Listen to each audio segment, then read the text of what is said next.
আসসালামু আলাইকুম ভিউয়ার্স। আজ আমি আপনাদের সাথে শেয়ার করতে যাচ্ছি টক ঝাল মিষ্টির চালতার আচার। কি শুনেই জিভে জল চলে আসলো তো? জল চলে আসার মতনই একটি রেসিপি। চলুন দেরি না করে দেখে নিই রেসিপিটি। আমি ছোট ছোট টুকরো করে চালতাগুলোকে কেটেছি তাড়াতাড়ি সিদ্ধ হওয়ার জন্য। চালতাটি সিদ্ধ করার জন্য প্রথমেই আমি একটি পাতিলে পরিমাণ মতো পানি নিয়েছি। এবার পানির ভিতরে সবগুলো চালতাকে দিয়ে দেব। সবগুলো চালতা দেওয়া হয়ে গেলে তাতে সামান্য পরিমাণ নুন দিয়ে ঢাকনা দিয়ে ঢেকে দেব। কিছুক্ষণ পর ঢাকনাটি উঠিয়ে চালতাগুলোকে নেড়ে আবার ঢেকে দেব। চালতাগুলো সেদ্ধ হয়ে এলে ঢাকনাটি উঠিয়ে সবগুলো চালতাকে নামিয়ে নেব।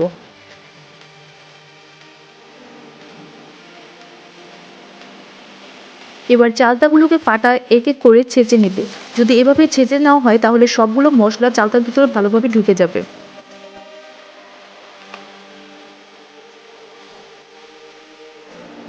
চালতাগুলো ভালোভাবে ছেঁচা হয়ে গেলে হাত দিয়ে তা ঝুড়ো করে নেব।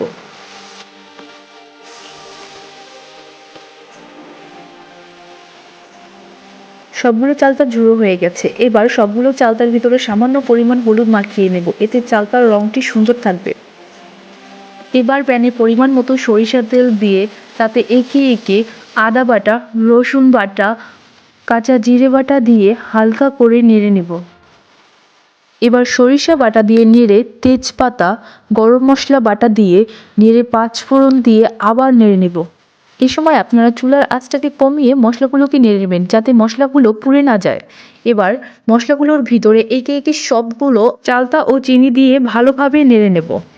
যেহেতু আমার চালতাটি টক তাই আমি এখানে চিনির পরিমাণ বাড়িয়ে দিয়েছি। আপনারা আপনাদের পছন্দ মতো চিনি অ্যাড করে নেবেন।